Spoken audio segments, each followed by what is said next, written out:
आइए, last lecture में हमारी आपकी बातें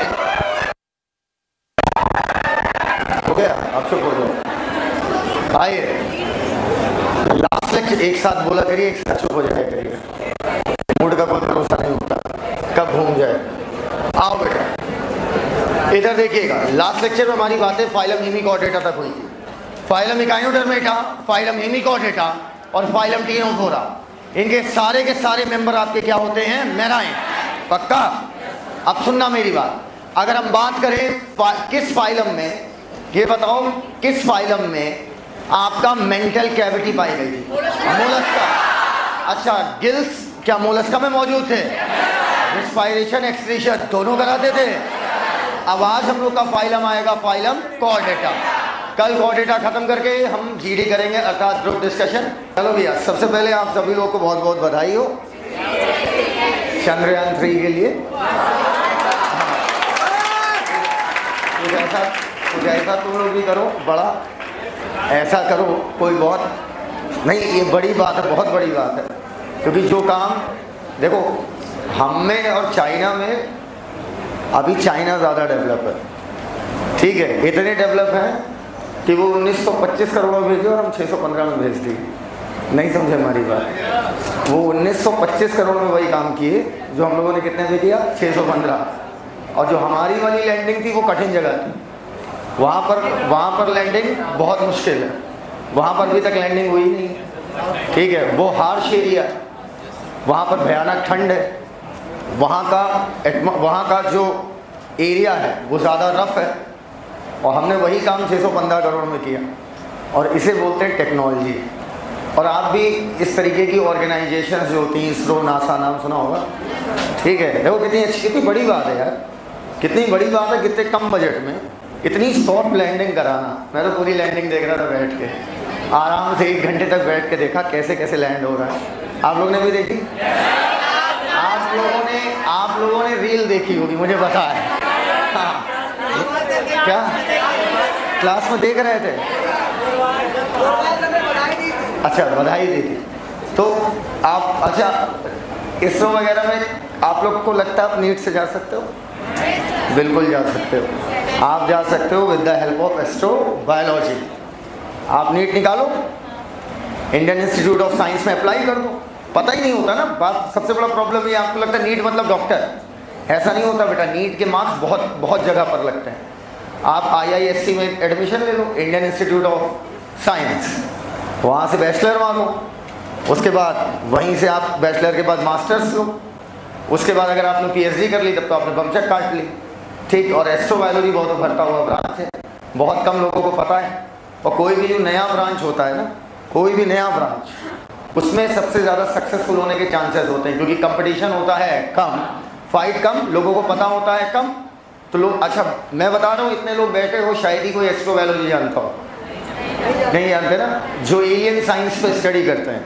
और एलियन साइंस एक ऐसा साइंस जिसमें बहुत मज़ा आएगा, हर किसी को इंटरेस्ट है एलियन में। यहाँ जितने बैठे हो सबको इंटरेस्ट होगा एलियन में, एलियन कैसे होंगे, ऐसे कौन सा प्लेनेट हैबिटेबल है, कौन सा प्लेनेट अनहैबिटेबल है। मैंने किया था डिप्लोमा यूनिवर्सिटी ऑफ एडिनबर्ग से एस्ट्रोबायोलॉजी का, मतलब दोनों, हायर वाला भी लोअर वाला भी। एडिनबर्ग कहाँ पे है? रावतपुर के आगे, स्कॉटलैंड में। तो लिटरली आपको मज़ा बहुत आएगा, इसलिए नहीं कि मुझे मज़ा आया, सबको आएगा, सबको प्लैनेट, स्टार्स, मतलब गधा भी हो उसे कुछ ना बताओ, लेकिन मंगल ग्रह आज बड़ा दिखेगा, आज प्लूटो गुजर रहा है, तो ये सुनने में इट साउंड्स गुड। तो नीट निकालिए, नीट के बाद आप IISc में अप्लाई कर दीजिए, और नीट वाले ना के बराबर जाते हैं इस तरीके की ऑर्गेनाइजेशन में, और इसरो फटाक से आपको उठा लेगा। तो इस तरीके से एक ही ब्रांच नहीं है, बहुत सारी ब्रांचेस है, बहुत सारे स्कोप है, लेकिन आप नीट को MBBS से तोल देते हो। MBBS दुनिया कर रही है, समझ रहे हो मेरी बात? कुछ अलग करो, कुछ डिफरेंट करो। 615 में गए, आपकी तुम 300 में भेज दो, बोलो बेटा, बोल नहीं रहे, सब लोग मून पे पहुंच गए हो क्या? अच्छा, आओ इधर देखो, बोर्ड की तरफ देखो। नहीं, अगर मुझे मौका मिले मंगल जाने का, ये भी कह दो कि वापस नहीं लौटोगे, 6 महीने रहो उसके बाद मर जाओगे, हम चले जाएंगे तुरंत। हमने अप्लाई भी किया था, एक नासा ने निकाला था कि मंगल ग्रह कौन कौन जाना चाहते हो, आउटगोइंग है, इनकमिंग नहीं, उसमें ये था। तो मुझे लगा कोई अप्लाई नहीं करेगा, कौन अपनी जान की बाजी खेलेगा, इतना किसी मंगल ग्रह से प्यार हो गया। मैं अप्लाई किया, पता चला 1 लाख लोग और थे। और क्या, यहाँ 1 लाख की भीड़, वहाँ कहाँ श्वेत दंडिका को लेंगे, सीधी सी बात है। आइए बात करते हैं फाइलम कॉर्डेटा पर। समझना मेरी बात, लैक ऑफ इंफॉर्मेशन कई बार हमें सक्सेसफुल होने से रोक देती है। इंफॉर्मेशन का ना होना, अगर आपके पास इंफॉर्मेशन होती है ना, समझिएगा मेरी बात, तो आप अपनी लाइफ में बहुत सारी अपॉर्चुनिटी अभी भी खो चुके हो। जैसे आपने ओलंपियाड नहीं दिया होगा, ठीक है, इंटरनेशनल बायोलॉजी नेशनल दिया होगा, इंटरनेशनल नहीं दिया होगा, आप दे सकते थे, कक्षा 11-12 में दे सकते थे, अरे बायोलॉजी से दे देते। कट ऑफ इतना लो जाता है कि मजाक जाता है, कट ऑफ के नाम पे मजाक होता है। वो एक क्वेश्चन एक पेज का होता है, ठीक है, और पेपर सिर्फ और सिर्फ आप, मैं सच बता रहा हूँ, किसी ने एनसीईआरटी काफ़ी डीपली समझी हो, डीपली, और वो गेस करना जानता हो कि आंसर ये, मतलब उसमें ये नहीं पता होता आंसर क्या होगा, उसमें ये पकड़ो कि कौन कौन सा गलत लग रहा है कि अकॉर्डिंग आप टिक करोगे। ये नहीं बोल पाओगे यही होगा, ये तो नहीं बोल पाओगे, ये तो टीचर नहीं बोल पाएगा, तुम कहाँ से बोल दोगे। आप गेस करोगे नहीं यार ये ऐसा तो नहीं होना चाहिए, तो इस बेस पे आप कट करते हो। आपने आईबीओ खो दिया, आपने एनबीओ खो दिया, national biology olympiad, international biology olympiad. आप अभी भी देख लीजिएगा, नीट के जो टॉप 100 होते हैं, चेक कर लेना, वो ओलंपियाड निकाले हुए लौटे होते हैं, ओलंपियाड उनका निकला होता है कि वो इतने हाई पेपर की प्रैक्टिस कर लेते हैं। मैं बात करता रहता हूँ ना लोगों से, तो उन्होंने मुझे बताया कि जैसे नीट, मैंने कहा मतलब पूछता हूँ, मैं क्या मतलब 720 में 720 कैसे भाई, किस लॉजिक? कहते सर कोई पेपर है। सर आप बताइए सर, अगर अभी किसी बच्चे को क्लास 9 का पेपर दे दो तो सर उसके लिए वो क्या है? मैं कहा फुल स्कोर करेगा। कहते सर नीट का पेपर भी हमारे लिए ऐसा ही था। कहाँ सर, हम बायोलॉजी ओलंपियाड, फिजिक्स ओलंपियाड निकाले हुए, और ये कोई पेपर था हमारे लिए, इसको तो सर ऐसे उड़ाया है। तो आप लोग को, इसीलिए तो मैं आपको ओलंपियाड के प्रैक्टिस कराने वाला हूँ, बताया था। एक बार कर लोगे ना तो मनोबल कितना ऊपर चला जाएगा कि जैसे ही तुम ये रद्दी वाला पेपर देखोगे तुम उड़ाना शुरू कर दोगे। Are you getting my point? Are you getting my point? आइए बोर्ड की तरफ देखिए, आखिरी फाइलम 11वां फाइलम, 10 फाइलम एक तरफ, कॉर्डेटा हमारा एक तरफ। समझना, थोड़ा लंबा फाइलम है, 1.5 लेक्चर चलेगा, एक एक करके समझते जाना। सबसे पहले कॉर्डेटा में आपके सामने जो 4 लक्षण लिखे हुए हैं, इन्हें ये आपके सामने ये जो 3 लक्षण लिखे हुए हैं, इन्हें एक एक करके समझो। मैंने आपको बताया था नोटोकॉर्ड क्या होती है। नोटोकॉर्ड जो भविष्य में वर्टिब्रल कॉलम बनाएगी, जो वर्टिब्रल कॉलम को आमतौर पर बोल देते हैं रीढ़ की हड्डी। वर्टिब्रल कॉलम को आमतौर पर क्या बोल देते हैं? रीढ़ की हड्डी। समझिएगा मेरी बात, ये गलत है। जरूरी नहीं वर्टिब्रल कॉलम रीढ़ की हड्डी ही कहलाए, कई बार ये कार्टिलेज का बना रहता है। कुछ ऑर्गेनिज्म में जो रीढ़ की हड्डी, कुछ ऑर्गेनिज्म में वर्टिब्रल कॉलम कार्टिलेजिनस हो सकता है और कुछ ऑर्गेनिज्म में बोनी होगा। समझना मेरी बात, वर्टिब्रल कॉलम कुछ ऑर्गेनिज्म में कार्टिलेज का बना होगा, कुछ में क्या होगा? बोन का बना होगा। हम लोगों में किसका बना हुआ है? बोन का। तो जितने भी कॉर्डेट हैं उन सबके पास क्या होगी? नोटोकॉर्ड। अच्छा याद करो, मैंने आपको पढ़ाई थी नर्व कॉर्ड, लेक्चर नंबर 1 यार। नर्व कॉर्ड ही फूल के आप नर्व कॉर्ड ही डेवलप होकर क्या बनाई थी? Spinal cord. पक्का? तो बेटा ये बताओ, स्पाइनल कॉर्ड अंदर से खोखली होती है कि सॉलिड? खोखली। ब्रेन भी अंदर से खोखला है सबका सबका, और स्पाइनल कॉर्ड भी अंदर से कैसी है? खोखली। अगर स्पाइनल कॉर्ड अंदर से खोखली है और वो बनी किससे है? नर्व कॉर्ड से। पहला लेक्चर की होना यार। तो इसका मतलब नर्व कॉर्ड भी आपकी कैसी रही होगी? खोखली। तो दूसरा है इनका डोर्सल। हमारा स्पाइनल कॉर्ड किधर है? डोर्सल। अरे यार नर्व कॉर्ड या भविष्य का क्या है? Spinal cord. Dorsal hollow nerve cord. अब सबसे लास्ट वाला पॉइंट समझना, फेरेंजियल गिल स्लिट क्या होती है? कभी आपने मछली देखी? आप मछली में गौर करना, यहाँ पर साइड में खांचे पाए जाते हैं, देखा है? खांचे मतलब दरारें होती हैं। अगर आप उंगली डालोगे तो आप गिल्स छूओगे, और अगर गिल्स फाड़ दोगे तो आप फेरिंग्स में पहुंच जाओगे। ये बताओ, फेरिंग्स, लैरिंग्स, ट्रैकिया, फेरिंग्स यहीं कहीं होगा। अगर मैं यहाँ पर ब्लेड लेकर काटूं और उंगली डालूं तो किस में जाएगी? फेरिंग्स में। इसलिए इन्हें बोला गया पेयर्ड। पेयर्ड मतलब दोनों तरफ पाई जाएंगी आपकी गिल स्लिट्स। हम लोगों में क्या ऐसी कोई स्लिट दिखाई दे रही? जस्ट अ सेकंड, इधर देखिएगा, इधर अगर हम ह्यूमन का केस देखें तो ह्यूमन के केस में गौर से देखिएगा, इधर अच्छा ये देखो मछलियों में, देखो मछलियों में ये तुम्हें साइड में यहाँ पर तुम्हें दरारें दिख रही हैं। अगर इनमें उंगली डालोगे तो क्या मिलेगा? गिल्स, और उंगली डाल दोगे तो क्या मिलेगा? फेरेंक्स। क्लियर है ये बात? अब समझना, इन्हीं को बोलते हैं गिल स्लिट्स। ठीक, इधर देखना। अब बेटा इधर देखो, ये दरार दिख रही है, दरार दिख रही है, यही क्या है? अरे ये दरार देख रहे हो, ये दरार देखो ना, दिख गया? ये है गिल स्लिट्स। अगर ह्यूमन के केस को देखो तो यहाँ पर देखो एक ह्यूमन का बच्चा दिखाया हुआ दिख रहा है। ये अरे बच्चा नहीं दिख रहा, कैसी बात कर रहे हो? ये ह्यूमन का ही है। ये जो छोटी सी बिंदी दिख रही है उसकी आँख है, यहाँ पर डेवलप होगा अभी ब्रेन। अब गौर से देखो, यहाँ पर तुम्हें खांचे दिख रहे होंगे, दिख रहे हैं?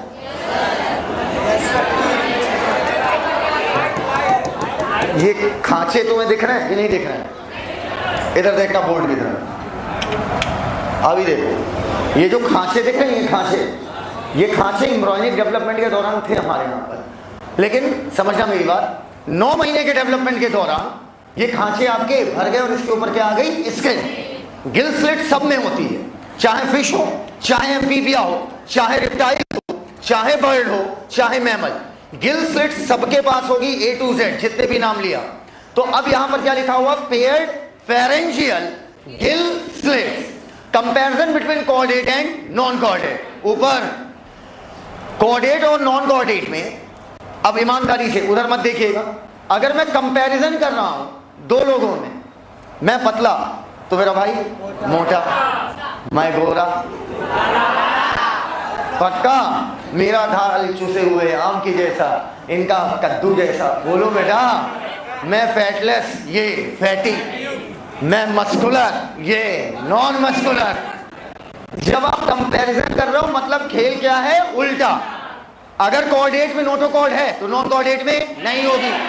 ह्यूमन को याद रखो, हम लोग किस में आते हैं? हाँ, कोऑर्डिनेट। हम लोग कोऑर्डिनेट में आते हैं। अब समझना मेरी बात, हम लोग कोऑर्डिनेट में आते हैं, बहुत अच्छे से क्लियरली समझना।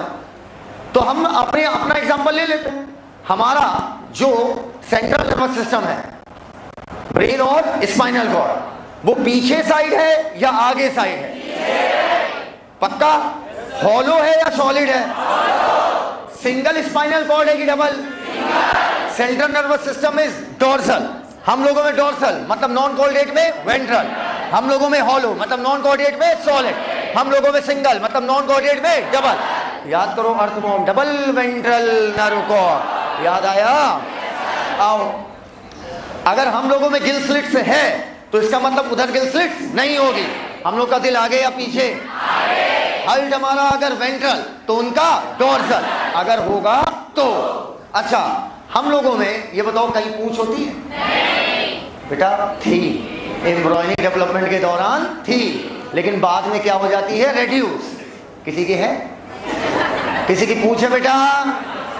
इधर आओ। पोस्ट एनाल टेल, पक्का पोस्ट एनाल टेल आपकी हम लोगों में क्या होगी? प्रेजेंट। अब चाहे एम्ब्रियोनिक डेवलपमेंट के दौरान हो या कुत्ता और शेर को देखो तो ये बेटा मैच्योर हो गए, अभी भी इनके पास पूंछ है। पोस्ट एनाल टेल अगर हम लोगों में है मतलब नॉन कोऑर्डिनेट में नहीं है। Notochord present, notochord absent. हम लोगों में ventral nervous system, central nervous system ventral, इन लोगों में डोर्सल, हम लोगों में डोर्सल, इनमें वेंट्रल, हम लोगों में हॉलो, इनमें सॉलिड, हम लोगों में सिंगल, इनमें डबल, हम लोग में हल्ट वेंट्रल, इनमें डोर्सल। रट रहे हो क्या? हम लोग में गिल स्लिट है, इनमें नहीं है।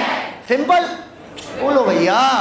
3 प्रमुख फीचर हमारे क्या है? Notochord, dorsal hollow nerve cord, paired pharyngeal gill slit. Paired क्यों बोल रहा? इधर और इधर। पक्का बेटा, ये हो गया हमारा कंपैरिजन। अब आगे देखिएगा नेक्स्ट पेज। आपके पास तो ये होगा ना, एनसीईआरटी ने डायग्राम को अधूरा बनाया है, हमने चार्ट को कंप्लीट किया है। इधर देखिएगा आराम से। कैसे बेटा? आराम से। इधर देखो, अगर मैं बात करूं वर्टिब्रेट्स की, किसकी? वर्टिब्रेट्स। तो बेटा ऊपर देखो, एक चार्ट मिसिंग है कहीं यार, जस्ट अ सेकंड, एक सेकंड रुक जाओ। हाँ, कंप्लीट है। सुनो इधर देखो, फाइलम किंगडम एनिमेलिया में, किंगडम एनिमेलिया में 11वां फाइलम है फाइलम कॉर्डेटा।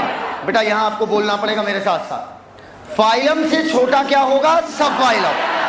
फाइलम कॉर्डेटा को 3 सब फाइलम में बांटा गया, यूरोकॉर्डेटा, सिफेलोकॉर्डेटा और वर्टिब्रेटा। समझना मेरी बात। फाइलम कॉर्डेटा के कितने, ये याद करना पड़ेगा, फाइलम कॉर्डेटा के कितने सब फाइलम? 3, यूरोकॉर्डेटा, सिफेलोकॉर्डेटा और वर्टिब्रेटा। बेटा ये बताओ, ये दोनों पहले आए होंगे कि वर्टिब्रेटा पहले आए होंगे? ये दोनों, इसलिए इन दोनों को मिलाकर बोल दिया प्रोटोकॉर्डेटा। प्रो प्री प्राई का मतलब पहले। ये बताओ जीवन, ये बताओ कभी भी शुरुआत पानी में करते हैं हम लोग? किसी, भाई मैं कहता हूं शुरू वाले मेंबर कहां पर? पानी में। और पानी में भी फ्रेश वाटर या मैराइन? Exclusively marine. तो यूरोकॉर्डेटा, सिफेलोकॉर्डेटा ये क्या हुए? Exclusively marine. क्लियर हो तो हाथ उठाओ ऐसे, एकदम क्लियर। ये बताओ फाइलम कॉर्डेटा को कितने सब फाइलम में बांटा गया? 3। बोलो यार 3। यूरोकॉर्डेटा, सिफेलोकॉर्डेटा और वर्टिब्रेटा। पक्का? बेटा यूरो का मतलब ही होता है टेल। यूरो का मतलब क्या है? टेल। समझना मेरी बात। सिफेलो मतलब क्या होता है? सर। पक्का? इधर देखो, दोनों को मिलाकर रखा गया प्रोटोकॉर्डेटा।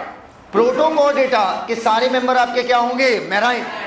तीनों बोरा के भी सारे मेंबर मैराइन थे, इकाइनोडर्मेटा के भी सारे मेंबर मैराइन थे, हेमिकॉर्डेटा के भी सारे मेंबर मैराइन थे। बोलो भैया। अब इधर देखो, सबसे पहले यूरोकॉर्डेटा ऊपर, इनमें जो नोटोकॉर्ड होगी, नोटोकॉर्ड तो सबके पास होगी क्योंकि सब फाइलम किसमें है? कॉर्डेटा। जितने कॉर्डेटा के मेंबर हैं सबके पास नोटोकॉर्ड होगी, लेकिन इनमें नोटोकॉर्ड सिर्फ लार्वा में पाई जाएगी, वो भी लार्वा की टेल में। यूरो का मतलब क्या हुआ? टेल। यूरो का मतलब टेल, अर्थात इनमें नोटोकॉर्ड लार्वा की किसमें पाई जाएगी? टेल में। अगला है सिफेलोकॉर्डेटा, ऊपर सिफेलोकॉर्डेटा। सिफेलोकॉर्डेटा का मतलब क्या हुआ? सर। अर्थात इसमें आपका जो नोटोकॉर्ड है वो हेड से लेकर टेल तक पाई जाएगी, सिर्फ लार्वा में नहीं, through out the life. Larva में भी होगा, एडल्ट में भी होगा। नहीं क्लियर है क्या? क्लियर नहीं है क्या? हाँ, यूरोकॉर्डेटा में नोटोकॉर्ड कहां पाई जाएगी? लार्वा की टेल में। सिफेलोकॉर्डेटा कहां पाई जाएगी? Head to tail. अब बात करते हैं वर्टिब्रेटा में। वर्टिब्रेटा में नोटोकॉर्ड वर्टिब्रल कॉलम बना लेगी।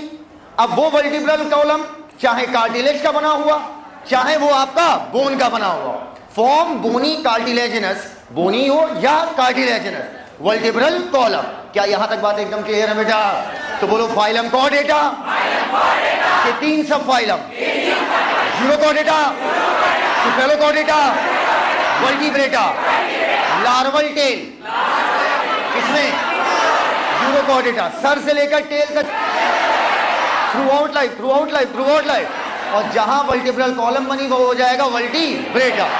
गौर से देखो, ऑल वर्टिब्रेट्स आर कॉर्डेट्स।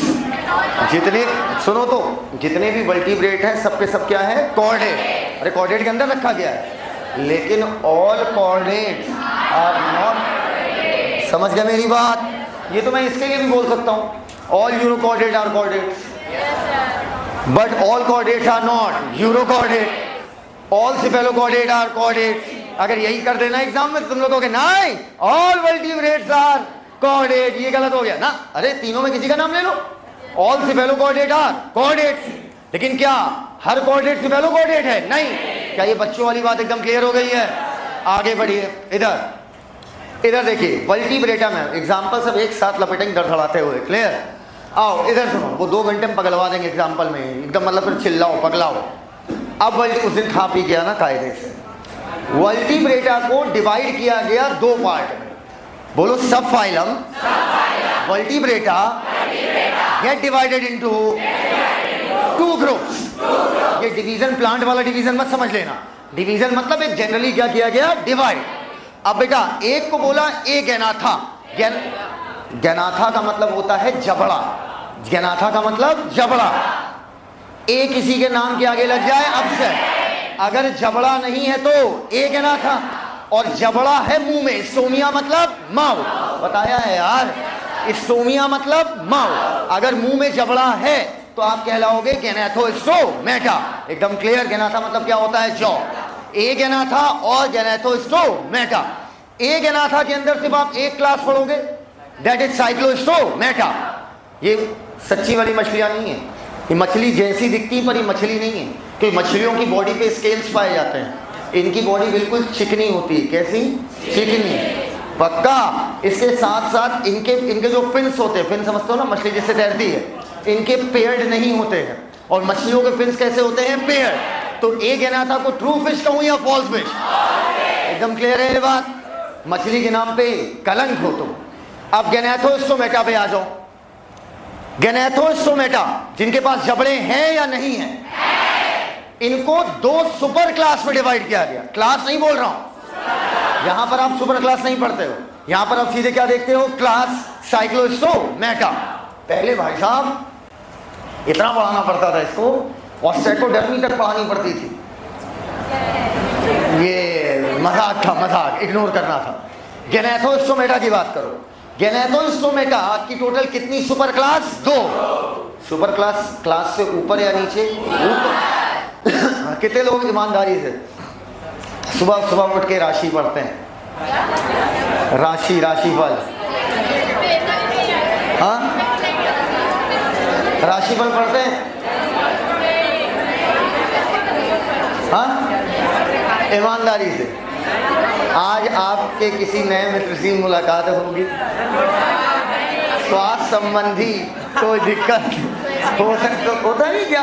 वो राशि होती वृष और वृषभ, क्या क्या मीन वाली राशि को अंग्रेजी में बोलते हैं पिसेस, पाइसेस। मीन वाली राशि को अंग्रेजी में बोलते हैं पाइसेस। अच्छा, यहीं से आया था पाइसेस? अच्छा, आओ अब सुनो मेरी बात। मीन वाली राशि को बोलते हैं पाइसेस, और उसमें देखा होगा 2 मछली एक दूसरे को क्रॉस कर रही होती है, क्योंकि पाइसेस का मतलब ही क्या होता है? मछली। क्या मछली के 4 पांव होते हैं? मछली के पांव नहीं, फिन्स होते हैं। तो फिन्स वालों को किया अलग, 4 पांव वालों को किया अलग। पोडिया मतलब पांव, सूडोपोडिया। टेट्रा मतलब 4 पांव वालों को किया अलग, और इनका नाम क्या रख दिया? टेट्रापोडा। पहले बताओ, ये दोनों क्लास है कि सुपर क्लास? Super class. बहुत बढ़िया, सीख रहे हो, ठीक है। अब क्लास तुम्हारी 2 आई, एक कॉन्ड्रियोआइसिटीज, एक ऑस्टियोआइसिटीज। प्लीज सुनना मेरी बात। कॉन्ड्रियो शब्द कार्टिलेज से जुड़ा हुआ है, क्योंकि कार्टिलेज के पास होता है कॉन्ड्राइटिन सॉल्ट, और ऑस्टियो मतलब हड्डी। तो बताओ इन दोनों में किसका ढांचा कार्टिलेज का बना होगा? कॉन्ड्रियो। रट रहे हो क्या यार? किसका ढांचा हड्डी का बना होगा? ऑस्टियो। ये आपके लिए, आपको सबसे औसम लेक्चर एनिमल किंगडम का पहला लगता है, ठीक है? ये आपका सबसे औसम लेक्चर बन जाएगा आज का, इसलिए क्योंकि हम हर चीज को कंपेयर करके पढ़ेंगे, और पूरा चार्ट यही याद करेंगे, घर का कोई बयाना नहीं लेंगे। एक तरफ बांटा पिसेस, एक तरफ बांटा टेट्रापोडा। पिसेस में आई 2 क्लासेस, कॉन्ड्रियो और ऑस्टियो। पक्का? अब सुनो मेरी बात।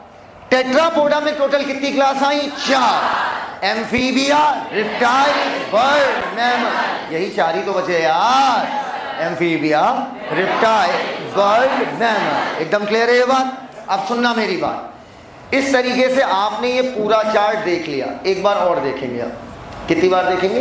एक बार। आओ इधर आओ, इधर आओ।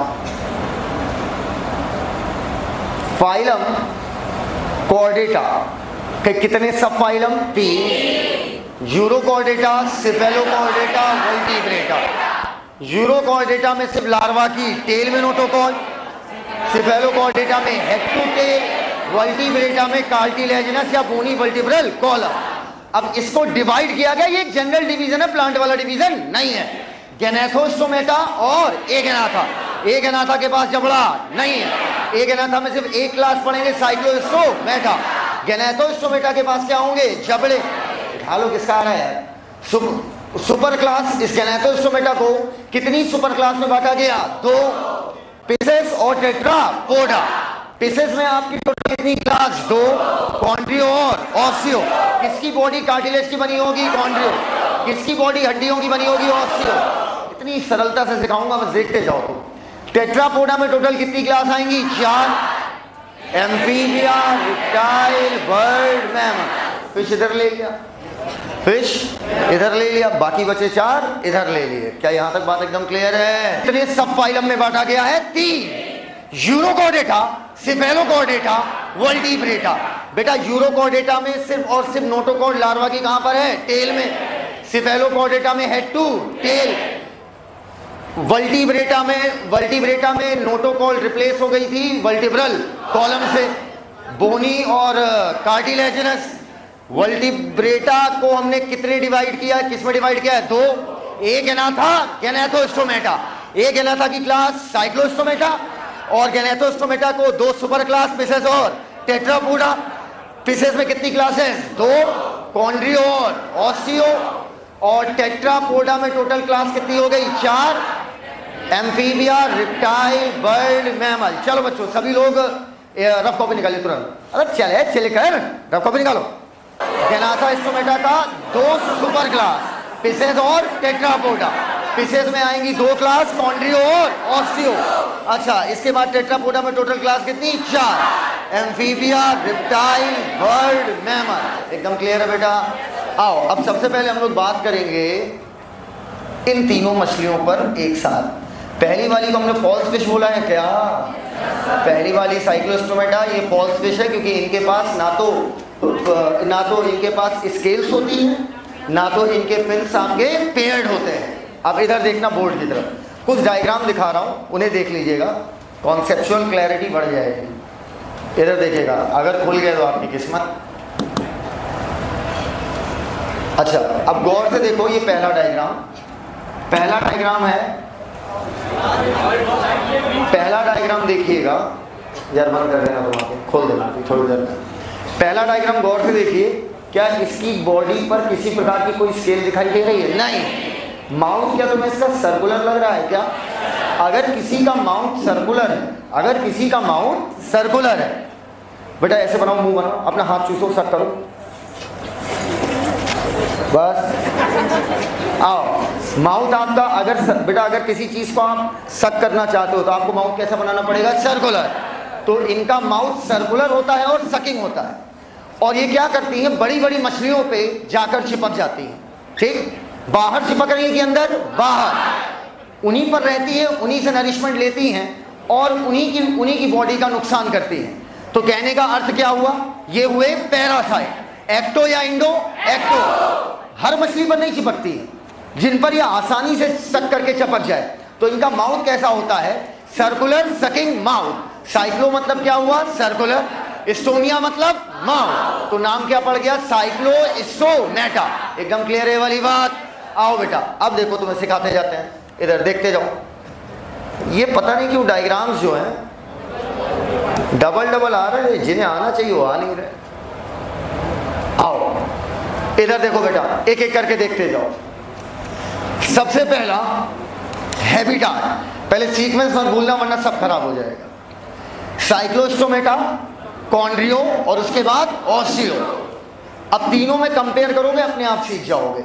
सबसे पहले हैबिटाट, क्लास में ही हमें ये 13 पॉइंट तैयार करने, घर का कोई चक्कर नहीं, क्लास में ही आपको ये पूरे 13 पॉइंट तैयार करने, कैसे भी किसी भी कीमत पे। बुलंद बोलोगे अपने आप याद हो जाएगा। इधर देखिएगा, इधर इधर इधर इधर बोलो, मैराइन मैराइन दोनों, मैराइन मैराइन दोनों, मैराइन मैराइन दोनों, दोनों मतलब मैराइन भी है और फ्रेश वाटर भी है। पक्का ये वाली बात? पहली वाली मैराइन, दूसरी वाली मैराइन, तीसरी वाली दोनों। अब आ जाओ माउथ के ऊपर। साइक्लोस्टोमेटा का हमें पता है, जो माउथ होगा वो कैसा होगा? सर्कुलर। सर्कुलर माउथ होगा तो सीधी बात है, कैसा माउथ होगा? सकिंग। अच्छा अब समझना जरा, एक कॉन्ड्रियो आइस्टीज का मुंह देखो, कॉन्ड्रियो का छोड़ो। शार्क का मुंह देखा है? अगर तुम शार्क का मुंह याद करो तो शार्क का मुंह सामने नहीं होता है, नीचे की तरफ होता है, देखा है?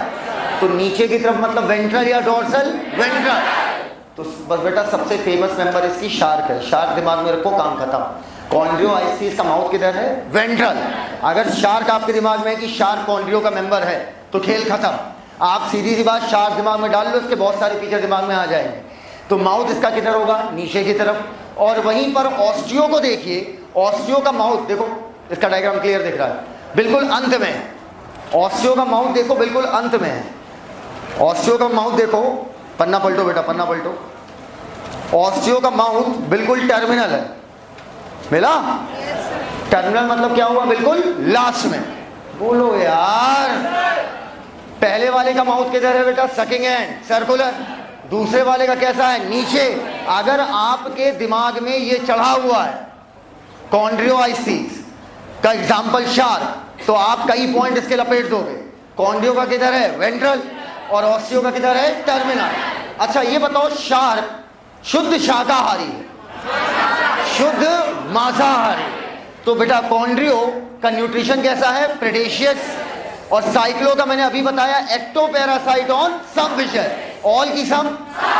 आओ अब मेरी बात सुनो, ऑस्टियो का आपको जानना नहीं है, सिर्फ कॉन्ड्रियो का जानना है। कॉन्ड्रियो में क्या एग्जांपल था? शार्क। शार्क कैसा होता है? प्रेडेशियस। प्रेडेशियस कहने का मतलब भयानक मांसाहारी, जो शिकार करे। शेप की बात करें, अभी आपको साइक्लोस्टोमेटा दिखाई गई थी। साइक्लोस्टोमेटा की बॉडी कैसी थी? लंबी लंबी थी या लंबी लंबी? तो साइक्लोस्टोमेटा की बॉडी कैसी हो गई? इलोंगेटेड। अब स्ट्रीमलाइन का मतलब समझो। इधर बेटा आपको पता, पहले जो कारें बनती थी वो डब्बे के आकार की होती थी। पहले जो कार बनती थी वो कोई डब्बे जैसी होती थी, इस टाइप की बनती थी, है ना? लेकिन डब्बे वाली कार में प्रॉब्लम क्या होती थी? जब ये चलती थी तो हवा सामने से टकराती थी, और जब हवा सामने से टकराई, जब कार आगे बढ़ेगी तो हवा टकराएगी, हवा टकराएगी तो एयर कार को रोकने की कोशिश करेगी कि धक्का देने की? रोकने की। अरे भाई, अगर कोई वाहन चल रहा है, कोई कार चल रहा है, कोई ट्रक चल रहा है, तो हवा को छीनते हुए चल रहा है ना, तो अब समझना। लेकिन अब देखो, जो आज की कारें आती हैं वो थोड़ी स्ट्रीमलाइंड आती हैं। स्ट्रीमलाइंड कहने का मतलब लहरदार। अब इसमें क्या होता है? एयर रुकती नहीं है। अब इन कारों में अगर आपका मान लो, इन कारों को अगर आप भगाते हो, जितनी भी स्पोर्ट्स कार हैं जो तेज भागती हैं, तो उनसे क्या होगा? इस केस में हवा रुकेगी नहीं, बिल्कुल इसकी लहर के साथ निकल जाएगी। समझ गए बात को? अर्थात आप एक चीज कभी मत भूलिएगा मेरी, कि विज्ञान जितने भी आविष्कार करता है, क्या बोला? विज्ञान जितने भी आविष्कार करता है वो प्रकृति से ही सीख के करता है, और यही समझदारी है। आप जितना दिमाग लगाओगे ना, सब बेकार है। आप नेचर में देखो, आप नेचर को देखो, नेचर से पकड़ो। इनकी बॉडी स्ट्रीमलाइन इसलिए होती है ताकि ये पानी को चीरते हुए निकल जाए आसानी से। आपको पता है दुनिया की सबसे तेज कार, ठीक है, दुनिया की सबसे तेज कार पैरागिन फैल्कॉन की बॉडी को देख के बनाया गया है। पैरागिन फैल्कॉन दुनिया की सबसे तेज उड़ने वाली चिड़िया है, लगभग 300 किलोमीटर, लगभग 269 या 300 राउंड ऑफ मान लो, 300 किलोमीटर प्रति घंटे की स्पीड। अंदाजा लगाइए, 300 किलोमीटर प्रति घंटे मतलब 1 घंटे 10 मिनट में दिल्ली। 1 घंटे 10 मिनट के अंदर अगर वो उड़ गई ना तो दिल्ली पहुंचेगी। तो हम क्यों रिसर्च करें? हम क्यों इतनी बुद्धि लगाएं? नेचर ने अरबों साल से क्या किया है? रिसर्च ही तो किया है। प्रकृति के हिसाब से खुद को ढाला है, प्रकृति के हिसाब से खुद को बेस्ट बनाया है। बोलो भैया, नेचर यही किया अरबों साल में, कुछ नहीं किया है भाई। ये जो एवोल्यूशन हो रहा है, व्हाट इज एवोल्यूशन? ऊपर वाले द्वारा की गई रिसर्च इज कॉल्ड एवोल्यूशन। उन्होंने देखा एनवायरनमेंट चेंज हुआ, हमारी बॉडी चेंज हुई इसके अकॉर्डिंग। तो आज जो दुनिया का सबसे तेज उड़ने वाला पक्षी होगा, इसका मतलब जब वो उड़ता होगा तो एयर रेजिस्टेंस सबसे कम होगा कि सबसे ज्यादा? सबसे कम। तो उसी से सीख लो, खत्म। तो बेटा दूसरे और तीसरे दोनों की बॉडी आपकी कैसी है? Stream line. अब बेटा स्केल्स क्या होती है समझना। स्केल्स कई प्रकार की पढ़ाई जाती हैं। अगर आपने ईमानदारी से बीएससी की होती तो बीएससी में नॉन कोऑर्डिनेट अलग चलता है, कोऑर्डिनेट अलग चलता है। कोऑर्डिनेट में पढ़ाया जाता है, स्केल कई प्रकार की होती है, साइक्लॉइड, टीनॉइड, गैनॉइड, बहुत प्रकार की, प्लेकॉइड। लेकिन आपको ये सब नहीं जानना कि ये स्केल्स क्या है। शेप के अकॉर्डिंग स्केल्स कई प्रकार की हैं। आपको 3 नाम दिमाग में रखने हैं, मेरे साथ बोलिए। Placoid, cycloid, ctenoid. सिलेबस में इनका शेप नहीं है, शेप के अकॉर्डिंग नाम रखा गया है। जानना है तो बता दो, बोलते ही नहीं हो यार, कोई आवश्यकता नहीं। आओ, प्लेकॉइड बोलो, प्लेकॉइड, साइक्लॉइड, टीनॉइड। प्लेकॉइड वाली किस्में हैं कॉन्ड्रियो में, सीसी वाली किस्में हैं ऑस्टियो में। क्या ये बात एकदम क्लियर है? बोलो ऑस। सी आ गया, सी फॉर कॉन्ड्रियो और C for sorry sorry sorry sorry, दिमाग से उतर गया।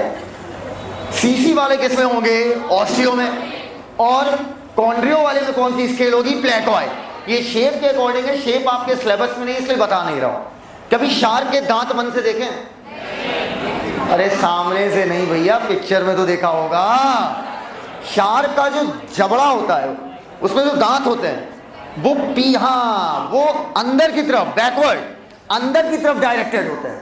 कभी शेर का जबड़ा देखो, मेरा मत देखो, कभी शेर का जबड़ा देखो तो उसके दांत भी किधर होते हैं? बैकवर्ड। बैकवर्ड होने का फायदा पता है क्या है? अगर एक बार दबाया तो बेटा अब नहीं, अगर सीधा सीधा होता तो आप निकाल सकते थे। अगर मान लो मेरे जैसा काफी ताकतवर इंसान हो तो वो शार्क का मुंह आसानी से खोल देगा, हटो, सिर्फ जितनी देर धंसा है उतनी देर धंसा है।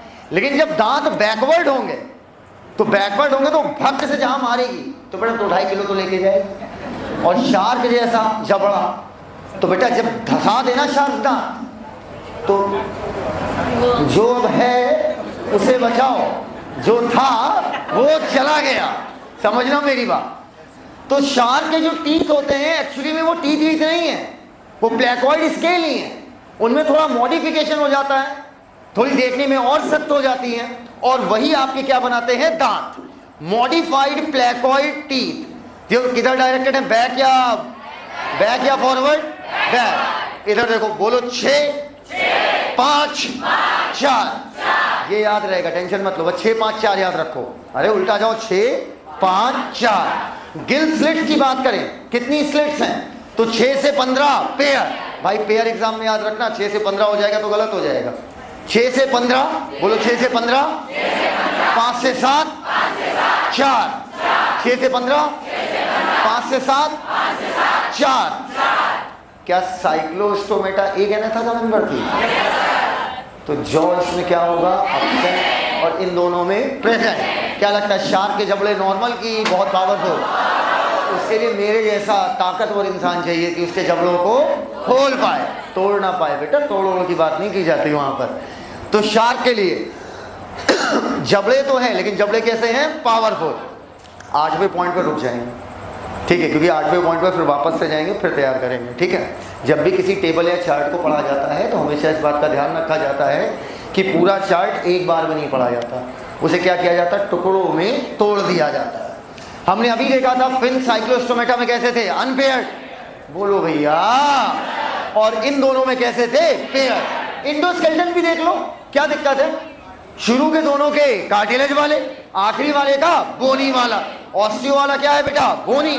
बाकी बचे क्या है? कार्टिलेज। चलो खत्म, अब रुक जाओ, अब ऊपर आओ वापस, मेरे साथ बोलो, बोलो मेराइन, मेराइन दोनों। अब माउथ की बात करें, सकिंग और सर्कुलर माउथ। ऐसे करो ना, करो ऐसे करो, करो माउथ, वेंट्रल। अरे नहीं, शार्क का नहीं, अरे शार्क का लंबा सा चोंचा निकला होता है यार।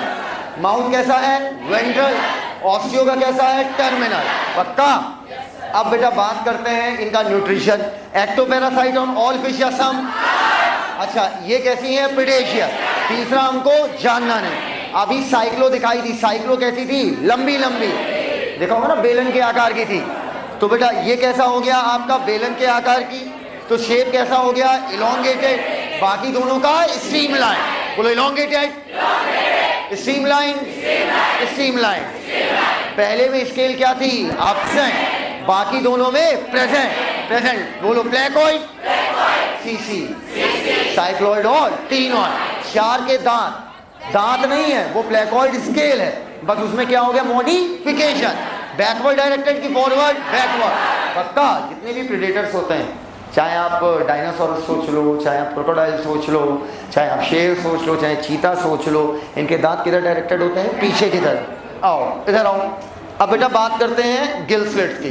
बोलो 6 पेयर की, 6 5 4।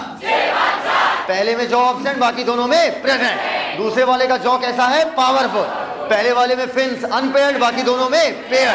अच्छा, पहले वाले में इंडोस्केलेटन, कार्टिलेज, पहले दोनों में बोलो ऑस्टियो में हड्डी का, बाकी बचे कार्टिलेज।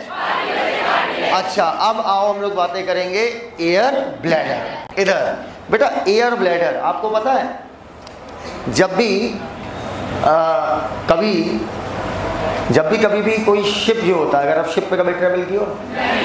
कोई बात नहीं, किया तो मैं भी नहीं किया, तो नाव पे ही इधर आओ, मैं नाव पे भी नहीं किया हूँ, मैं बहुत बड़ा डरपोक हूँ पानी से। मुझे डर नहीं लगता, मुझे पानी ऊंचाई भूत पसंदीदा चीज़ से डर लगता है। हाँ छिपकली को उसका नाम मत लिए हो रहे यार इधर। हाँ जानवरों से डर लगता है, ऊंचाई से लगता है, पानी से लगता है, बाकी किसी चीज़ से नहीं लगता है।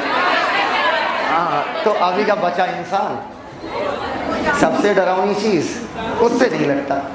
तो अब क्यों, क्या इंसान है, 206 हड्डियाँ, 639 मसल है, लाइफ है तो तुम हो। अरे लाइफ है तो तुम हो, जब लाइफ ही नहीं तो तुम नहीं। लेकिन ये लोग खतरनाक है। अब मैराइन को आप क्या कह सकते हो, ए मैराइन डूबाना नहीं, ए ऊंचाई गिराना नहीं, मेरी बात थोड़ी मानेंगे यार, उल्टा मैं धर के कहीं बोल। तो अच्छा, कभी भी जब आप शिप पे जाते हो ना, अच्छी शिप पे अगर जाते हो और मान लो शिप डूब रहा है, हम दहशत से ही मर जाएंगे। हम मतलब जब टाइटैनिक के बारे में सोचते भी हैं ना, भाई रूह कांप जाती है। हम कभी भी नहीं, मुझे एडवेंचर बहुत पसंद है, जैसे मुझे एंटार्क्टिका जाना है अपनी लाइफ में एक बार, पर 27 दिन का ट्रिप है तो कैसे जाएंगे, ठीक है। तो एंटार्क्टिका कभी ना कभी जाऊंगा। मून जाने का बहुत शौक है, मार्स तो मतलब पूछो नहीं। लेकिन अब इसमें समस्या क्या है कि मुझे मैराइन ट्रेंच में जाने का बड़ा मन है। मैराइना ट्रेंच जानते हो, ठीक है, बस शौक है, जाऊंगा नहीं। कोई जाएगा तो वीडियो देखूंगा बैठ के। हाँ स्विमिंग पूल में थोड़ा सा भी अंदर हो जाते हैं पागल हो जाते हैं, हाँ वही गढ़े में। तो आपको एक जैकेट दी जाती है, उस जैकेट में एयर भरी होती है ना, जिसे आप लोग अंग्रेजी में क्या बोलते हैं, लाइफ जैकेट। और आप उस समय सोचते हो कैसे इसको चुरा ले, किसी काम आ जाएगी। तो जो आपकी एयर जैकेट होती है, समझिएगा, वो उसके अंदर क्या भरी रहती है, एयर, हवा, वही उसी को अंग्रेजी में एयर कहते हैं। जो आपका वॉल्यूम क्या करती है, बढ़ा देती है, ठीक है। अगर आपका वॉल्यूम बढ़ा देगा, वॉल्यूम ज़्यादा प्रेशर कम, अरे बॉयल्स लॉ। तो अब पानी पे आपका प्रेशर लग रहा होगा कम, पक्का प्रेशर लगेगा कम, तो आप आसानी से डूबोगे या नहीं डूबोगे, नहीं डूबोगे। इनके पास भी, ज़्यादा डिटेल में नहीं बोलना चाहता हूँ, एक पाउच पाया जाता है। क्या पाया जाता है, पाउच। उस पाउच को बोलते हैं एयर ब्लैडर। क्या बोलते हैं, एयर ब्लैडर। बताओ किसके स्पेलिंग के पहले लेटर में, साइक्लोस्टोमेटा, कॉन्ड्री और ऑस्टियो में किसमें पाउच जैसी फीलिंग आ रही है, ऑस्टियो। वो एक पाउच जैसा लग रहा है, राइट। तो ऑस्टियो में एयर ब्लैडर प्रेजेंट, बाकियों में अपसेट। जिनमें एयर ब्लैडर नहीं होगा, क्या उन्हें लगातार तैरना पड़ेगा। जिनमें नहीं होगा उन्हें लगातार तैरना पड़ेगा, वरना मछली डूब जाएगी, और मछली डूब के मर जाएगी। मछली कैसे डूब सकती, कैसी बात कर रहे हो, मछली बिल्कुल डूबती है। आप एक काम करो, आप एक मछली को ले जाओ, ज़्यादा नहीं, जो सरफेस के आसपास रहती हो, ये रोहू को ले जाओ, ये रोहू, कटला, क्लैरियस, मांगुर, जिसकी मर्जी हो, आप इसको लेके जाओ समुद्र के तल तक। तल छोड़ो बेटा, तल ज़्यादा हो गया, जहाँ पे टाइटैनिक है वहाँ तक ले जाओ। याद है भी टाइटन भाई गए थे अपने, अरे टाइटन भाई, हच इम्प्लोजन बोलो, तो मछली पूरी पिच्चा हो जाएगी। अगर ये सोचो कि आप समुद्र के तट पे जाओ और तट पे आप चलने की इच्छा रखते हो, क्या बोला, चलने की क्या रखते हो बेटा, अच्छा। अगर आप बेटा, समुद्र का तट इतना खतरनाक है कि मून पे अब तक 12 लोग जा चुके हैं, और समुद्र तट पे आज तक सिर्फ 3 लोग गए। और तट बोल रहा हूँ, समुद्र तल पे मात्र 3 लोग गए आज तक, और मून पे 12 और मार्स पे 5। कितने, एक को नहीं गए। फर्जी बातें ना करो, जो तीनों गए वो वापस आए, जो तट तक नहीं गए वो वापस नहीं आ पाए, जो सिर्फ टाइटैनिक तक देखने गए थे वो वापस नहीं आ पाए। इसीलिए मैं कहता हूँ तट तक जाओ, तल तक। तो वहाँ पर प्रेशर इतना ज़्यादा होता है कि अगर आप अपने पनडुब्बी से बाहर आओगे ना, अगर आओगे बाहर, तो तुरंत पूरे लंग्स में भाग से कोलैप्स, तुरंत वहीं मलीदा बन के इसे गिरोगे। समझ पाए हमारी बात, इतना ऊपर पानी का क्या होता है, pressure. Are you getting my point? बोलो बेटा, आपको क्या लग रहा है टाइटैनिक जिस समय वहां पर गिरा होगा, जब डूबा होगा, आपको लगा कि टाइटैनिक की आज इतनी जर्जर हालत सिर्फ इसलिए नहीं है कि वो टूट गया था, वो 1912 में डूबा था, आज 2023 चल रही है, इतने साल हो गए। बेटा टाइटैनिक बहुत बहुत बहुत पैसा लगा के बनाया गया था, most luxurious ship of that time, ठीक है। तो उसका एक एक मटेरियल बिल्कुल ज़बरदस्त तरीके से डिज़ाइन किया गया था। समस्या है ऊपर से लगने वाला प्रेशर, और वो प्रेशर इतना है कि तरह तरह के हम लोगों ने टेक्निक्स लगाए, दिमाग लगाए कि कैसे टाइटैनिक के रैक को निकाला जाए। बहुत टेक्निक लगे। कुछ ने कहा बड़े बड़े बैलून्स, नहीं समझे बात को, कहें बैलून्स, कहें वहाँ बैलूनों तो पिक्चर हो जाएगा। तो ऊपर से पानी इतना प्रेशर लगा रहा है कि बहुत सारी चीज़ें तो इसलिए तबाह हो गई, और इतना प्रेशर लगा रहा है कि 1985 में 70 साल में हड्डी नहीं गल जाती है। 1985 में जब पहली बार टाइटैनिक मिला और उसके अंदर हम लोग गए, हाँ, तो गधों को ये उम्मीद थी कि अंदर हमें हज़ारों कंकाल मिलेंगे, एक नहीं मिला, क्योंकि जिस समय टाइटैनिक नीचे जा रहा था उसी टाइम जितनी बॉडी थी सब की सब चूरमा बन गई। नहीं समझे हमारी बात? ड्यू टू हाई प्रेशर हड्डियाँ पूरी गल गई और गल के वहीं पर डिजॉल्व। सोचिए कितना दर्दनाक मोमेंट होगा। तो ऐसी रोज़ नहीं चाहिए मुझे, ऐसी रोज़ नहीं चाहिए जो बेरोज़ मौत दे दे। तो एयर ब्लैडर ऑस्टियो में होता है, तो इन्हें कभी तैरना होता ही नहीं लगातार, क्योंकि डूबती ही नहीं। लेकिन अगर ये तैरना बंद कर देंगी, कॉन्ड्रियो या साइक्लोस्टोमेटा, तो ये डूब के मर जाएंगी। तो आज पता चला कि मछलियां भी तने पानी में डूब के मरती हैं। इधर आओ, अगला है फर्टिलाइजेशन। कुछ बोलेंगे, कुछ बात करेंगे, एक बार में सुनना। अगर मेल और फीमेल गैमेट बॉडी के अंदर फर्टिलाइज हो रहा है, मेल और फीमेल गैमेट का मिलन बॉडी के अंदर हो रहा है, तो इस तरीके के फर्टिलाइजेशन को हम इंटरनल बोलते हैं। अगर मेल और फीमेल गैमेट बॉडी के बाहर मिल रहा है, तो इस तरीके के फर्टिलाइजेशन को हम एक्सटर्नल कहते हैं। क्या ये बात क्लियर है एकदम? अगर मेल और फीमेल गैमेट बॉडी के अंदर फर्टिलाइज हो रहा है तो इंटरनल, और बाहर हो रहा है तो एक्सटर्नल। समझदार को इशारा काफी है। बोलो बीच वाला इंटरनल, बीच वाला इंटरनल, भाव बीच वाला इंटरनल, बाकी बचे खत्म।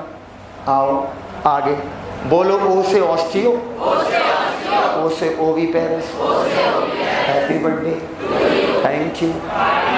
आओ अब एक बात सुनना, साइक्लोस्टोमेटा की एक कहानी, बड़ी प्यारी सी कहानी है, सुनना, तुम्हें आनंद आएगा। सर में पढ़ाई लिखाई की चीज़ों में कोई आनंद नहीं आता। आप अभी हमसे ये क्या है, keep not close, yes, how much. आओ मान लीजिए ये आपका, मान लीजिए ये आपका समुद्र है और ये आपकी नदी है। नदियां पहाड़ों से चलती हैं, कल कल करता उसका पानी। अरे बचपन में नौटंकी चलता था ना, पहाड़ों को चीरती हुई धीरी गति से मध्यम मध्यम चलती हुई समुद्र में आकर मिल जाती है। पहाड़ों से जीवन की शुरुआत, समुद्र में हुआ उसका विलय। इधर समझो बेटा, हमें कोई चीज़ समुद्र में भेजनी होती, मैं जहाँ टेंशन नहीं लेता हूँ, कहीं कोई भी चीज़ हो, जाता हूँ नदी में डाल देता हूँ, मुझे पता आज नहीं कल तुम कहाँ जाओगे, समुद्र में। आओ अब हमारे जैसे चोर बैठे हो तो अलग बात है, बीच में निकाल लें, पहनना शुरू कर लें। अब सुनना मेरी बात, देखो ज़्यादा डिटेल में आप क्या है नहीं, इसलिए मैं ज़्यादा बोलूँगा नहीं, ठीक है, जितना है उतना बता रहा हूँ, ठीक। मान लो ये एक साइक्लोस्टोमेटा का मेंबर है। किसका मेंबर? साइक्लोस्टोमेटा। बॉडी कैसी है? इलोंगेटेड सर्कुलर माउथ, और इसको देना है आयन। लग रहा ज़्यादा डीप में चली गई, प्रेशर से फट गई। दिखेगा बेटा, अभी तैरना शुरू कर रहे नहीं। आओ ये कहाँ रहते हैं? मेराइन। शुरू के दोनों वाले मेराइन, आखिरी वाले दोनों में। इनको बच्चा देना है। ये चल रही है तैरते हुए, तैरते तैरते पानी की मदद से कहाँ चली जाती हैं? Fresh water. पूछो क्यों? इनके बच्चे ज्यादा एडाप्टेड हैं फ्रेश वाटर के लिए। एडल्ट नहीं, बच्चे ज्यादा एडाप्टेड हैं। आपके यहाँ सिलेबस में है नहीं, वरना ये सारी चीजें बहुत डिटेल में आती हैं। एट्रोपिक चेंजेस, गट वॉल का सिकुड़ना, ये सब आपके यहाँ है नहीं, तो इसलिए मैं उस पर जिक्र नहीं करूँगा। ये रहती मेराइन में है, लेकिन भाई बच्चा देने वाली बात आ गई है तो थोड़ा फ्रेश रहना चाहती हैं, तो किस में चली गई? Fresh water. अब फ्रेश वाटर में जाने के बाद ये अपने यहाँ पर लार्वा निकाल देती हैं। क्या निकाल दी? लार्वा। लार्वा मतलब इनसे मैच करेगा या नहीं करेगा? नहीं करेगा। ये मान लो इनका लार्वा है, ठीक। और बच्चे देने के बाद माता जी की हालात ये हो जाती है कि जब ये वापस ओशियन में आ रही होती है, वापस ओशियन में आ रही होती है, तो इनकी डेथ हो जाती है। माँ का समर्पण फ्रॉम साइक्लोस्टोमेटा। देखिए, बच्चा देने के लिए किस में गई? फ्रेश वाटर, क्योंकि इसको पता है कि मेरा बच्चा ज़्यादा अच्छा सर्वाइव किस में करेगा? Fresh water. बच्चा देने गई फ्रेश वाटर में और लौटानी मर गई। समझना, ये लार्वा दे रही है। क्या दे रही है? लार्वा। तो बताओ डेवलपमेंट डायरेक्ट या इनडायरेक्ट? इनडायरेक्ट। बोलो भैया, डेवलपमेंट कैसा हुआ? इनडायरेक्ट। अब लौटते वक्त माँ तो मर गई। लार्वा जब एडल्ट में डेवलप होता है, इसे बोलते हैं मेटामॉर्फोसिस। लार्वा जब एडल्ट में डेवलप होता है, समझना है, लार्वा जब एडल्ट में डेवलप होता है तो इसे क्या बोलते हैं? मेटामॉर्फोसिस। लार्वा जब एडल्ट में आ जाता है तो ये वापस लौट आता है कहां पर? Marine water. बोलो यार, क्या इनकी लाइफ साइकिल एकदम क्लियर है बेटा? मेराइन से कहां गई? फ्रेश में, वहां अपना लार्वा दी। क्लियर? लार्वा देने को हम लोग अंग्रेजी में स्पॉनिंग बोलते हैं। लिखा हुआ है, उसी के नीचे लिख लो, बच्चा देना लिख लो, सरल भाषा में बच्चा देना, स्पॉनिंग लिखा हुआ वहां पे, पहले ही पॉइंट में लिखा है, पहले ही पॉइंट में लिखा है SPAWNING। स्पॉनिंग मतलब बच्चा देना। तो बताइए इनका डेवलपमेंट डायरेक्ट या इनडायरेक्ट? कैसा? बिल्कुल सही, इनडायरेक्ट। अब इधर देखिएगा, तो पहले वाले का डेवलपमेंट इनडायरेक्ट, बाकियों का डायरेक्ट। अब बेटा 3 पॉइंट अलग से पढ़ने हैं आपको कॉन्ड्रियोआइसिटीज में। ऊपर कभी आपने, इधर आना, कभी आपने, मान लो ये एक फीमेल है और मैं एक मेल हूँ, ठीक है? तो मान लो यार, और जब भी सुनो, जब भी ये वाला डांस होता ना, ये वाला ऐसे करके, ये वाला, अरे इधर वाला, इधर। तो अब सुनो मेरी बात, समझ गए ना मेरी बात? पक्का? कैसे करना समझ गए? ऐसे करके, ऐसे 3 बार इधर जाना, 3 बार इधर जाना, फिर 1 बार घूमोगे, फिर हम ऐसे गिरा के ऐसे, इधर आओ, इधर, ये वाला अच्छा कर लेता हूँ। आओ सुनो, तो अब ये बताओ, फीमेल मेल का हाथ पकड़ लेना चाहती है कि मेल फीमेल का? तो मैं इन्हें पकड़ूंगा। बोलो यार, पक्का? फीमेल का ऐसे रहेगी ना, ऐसे है ना, वो ऐसे, हाँ, इधर मेल ऐसे रहता। बोलो, तो मेल फीमेल को पकड़ेगा कि फीमेल मेल को? मेल फीमेल को। तो पकड़ने के लिए कुछ होना भी तो चाहिए। हमारे हाथ हैं इनके क्लैश पर। बोलो यार, एकदम क्लियर है वाली बात। इनके जो पेल्विक फिन्स होते हैं, क्या? Pelvic fins. देखो, छाती वाले जो फिन्स होते हैं वो कहलाते हैं पेक्टोरल, और जो कमर के पास पाए जाते हैं वो क्या कहलाते हैं? पेल्विक। पेल्विक फिन्स के पास क्या पाया जाता है? क्लैस्पर। क्लैस्पर मतलब क्लैस्प करना, फीमेल को पकड़ने के लिए, पक्का मदद करता है। अब इधर सुनना, इधर सुनो, इन्हीं का एक मेंबर है, ऐसा करंट का झटका मारता है भाई साहब, ऐसा करंट, इधर देखो, इधर ऐसा करंट का झटका मारता है कि पूरी बॉडी तोड़ ताड़ देता है। क्या वो क्या कर देता है? तोड़ ताड़ देता है। इलेक्ट्रिकल ऑर्गन ऐसा झटका मारेगा, बोलो पूरी बॉडी तोड़ ताड़ देगा। ताड़ पिड़ो पक्का। अब इधर एक और होती बहुत खतरनाक, पहले लो बताएं। उसके पास डंक रहता है, तुम उसको जैसे ही पकड़ने आओगे ऐसे कहती है ट्राई करो, पॉइजनस स्टिंग। अगर ट्राई किए तो कौन, नाम है ट्राइगॉन। ओवर एंड आउट, मछलियां खत्म। क्या तैयार हो गई हैं? हाँ, मछलियां एकदम तैयार हो गई हैं। पीछे वालों मछलियां तैयार हैं, इधर बच्चे मछलियां तैयार हैं। आओ, अब मैं एक बात बोलूंगा, बीच वाले में इंटरनल, बाकी बचे एक्सटर्नल। पक्का?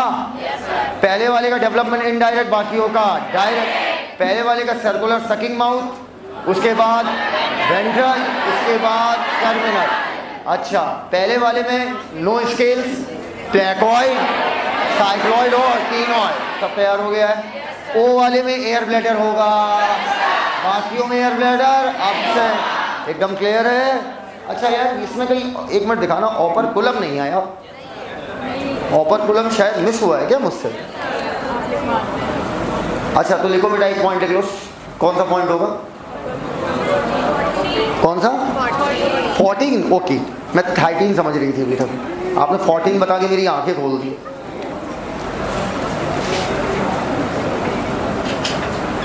लिखिए, ओपर्कुलम मतलब ढक्कन। ओपर्कुलम मतलब ढक्कन। OPERCULUM, ओपर्कुलम। OPERCULUM, ओपर्कुलम। गिल स्लिट्स हैं, अगर इनके ऊपर ढक्कन पाया जा रहा है, उसी ढक्कन को क्या बोलते हैं? ओपर्कुलम। एक काम करोगे? बहुत अच्छा, ओपर्कुलम काटो, लिखो ऑस्टियोआइसिटीज, उसके ओ को अंडरलाइन करो, मजा आ जाएगा। लिखो तो ओ को अंडरलाइन करो बेटा। ऑस्टियोआइसिटीज की तो हमें भी नहीं पता। OSTEOICSTHY,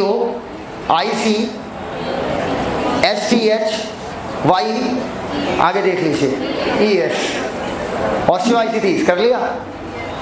ओ को ऐसे अंडरलाइन करो और नीचे 3 एरो लो। ओ को अंडरलाइन करो, नीचे 3 एरो लो। ओ को अंडरलाइन करो, नीचे 3 एरो लो। कर लिया? पहला लिखो ओपर्कुलम, दूसरा लिखो ओविपेरस। पहला ओपर्कुलम, दूसरा ओविपेरस, और तीसरा गोल गोल कोई ब्लैडर बताया था, कौन सा? Air bladder. जिनके पास नहीं होगा उन्हें लगातार स्विम करना पड़ेगा ना। ये मेल के पास क्या एस्पर होगा कि फीमेल? मेल। कॉन्ड्रियो में ध्यान रखना। लिख लिया? आखिरी है ओविपेरस। ओविपेरस, हाँ, एयर ब्लैडर। इस तरीके से हमने फिश खत्म कर ली। एग्जाम्पल्स एक साथ 2 घंटे पगलाएंगे, एक साथ याद करोगे ना भयानक तैयार हो जाएगा। एक साथ 2 घंटे धड़धड़ाते हुए। कल खत्म होगा एम्फीबियन, रिप्टाइल, बर्ड और मैमल, ठीक है। इसके बाद कुछ समय कल हम एग्जाम्पल को देंगे। परसों एनिमल किंगडम की लास्ट क्लास होगी। हाँ, संडे को क्लास लूँगा, ठीक है। संडे को क्लास लेने दो अभी, ठीक है। हाँ, टेस्ट भी होगी और क्लास भी होगी, एनिमल किंगडम का होगा। अभी मैं ओलंपियाड वाले पेपर से सेटिस्फाई नहीं हूँ, थोड़ा और सेटिस्फाई हो जाऊँ, उसके बाद सिर्फ एनिमल किंगडम का टेस्ट होगा, ठीक है। तो आज की बातें यहीं तक करते हैं, बाकी बातें कल करते हैं। थैंक यू, धन्यवाद।